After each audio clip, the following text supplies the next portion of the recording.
ತುಂಬ ಖುಷಿ ಆಗ್ತಿದೆ. ಆಮೇಲೆ ನಾವು ಮಾಡದೇ ಇರೋ ತಪ್ಪಿಗೆ ಬಂದು ಇವತ್ತು ಕಟ್ಕಟೆಯಲ್ಲಿ ನಿಂತಿದ್ದೀವಿ. ಇವನು ಅವರೆಕಾಯಿ ಬೇಯಿಸ್ಕೊಳಕ್ಕೆ ನಮ್ಮನ್ನು ಕಟ್ಕಟೆಯಲ್ಲಿ ನಿಲ್ಲಿಸಿದ್ದಾನೆ. ಇದು ಯಾವ ರೀತಿ ಸರಿ ಅನಿಸುತ್ತೆ? ಮೀಡಿಯಾ ಅವ್ರ ಮೇಲೆ ತುಂಬ ಗೌರವ ಇದೆ. ಮೀಡಿಯಾ ಅವ್ರನ್ನ ಡೈವರ್ಟ್ ಮಾಡ್ದೆ ಅವನು, ನಿಮ್ಮ ದಾರಿ ತಪ್ಪಿಸವನೆ. ಈಗಾಗಲೇ ನಮ್ಮದು ಒಂದೇ ಅಲ್ಲ, ಅವ್ನು ನೋಡ್ತಿದ್ದೀರ ಎಷ್ಟು ಕೇಸ್ಗಳು. ಒಂದು ಚಿಕ್ಕ ಮಗುನ 9th ಸ್ಟ್ಯಾಂಡರ್ಡಲ್ಲಿದ್ದಾಗ ಚುಚ್ಚಿಬಿಟ್ಟು ಓಡ್ ಬಂದಿರೋದು ಸ್ಕೂಲಿಂದ. ಆಮೇಲೆ ಒಂದು ಲೇಡಿಗೆ ಲೈಂಗಿಕ ಕಿರುಕುಳ ಕೊಟ್ಟಿರೋದು. ಆಮೇಲೆ ಲಾಯರ್ ಜಗದೀಶ್ ಅವ್ರಿಗೆ ಹೆಲ್ಪ್ ಮಾಡೋಕೆ ಹೋದ್ರೆ ಅವ್ರಿಗೆ ಕೆಟ್ಟದಾಗ ಬೈದವನೆ. ನೆನ್ನೆ ಸಂಘಟನೆ ಅವ್ರನ್ನೆಲ್ಲ ಬಾಯಿಗೆ ಬಂದಂಗೆ ಬೈದವನೆ. ಇವ್ನಿಗೇನು ತಲೆಗಿಲೆ ಕೆಟ್ಟೋಗಿದ್ಯಾ?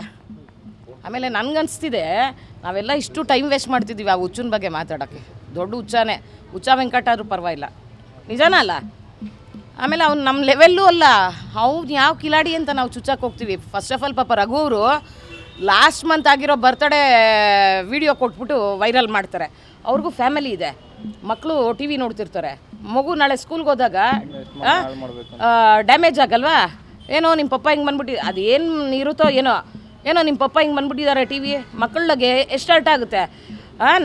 ನನ್ನ ಮನೆಯಲ್ಲಿ ವಯಸ್ಸಿಗೆ ಬಂದಿರೋ ಮಕ್ಕಳವ್ರೆ, ನಮಗೆ ಅರ್ಥ ಮಾಡ್ಕೊಳೋ ಕೆಪಾಸಿಟಿ ಇದೆ ಮಕ್ಕಳಿಗೆ, ಮಾಡಿರಲ್ಲ ನಮ್ಮ ಮಮ್ಮಿ ಅಂತ.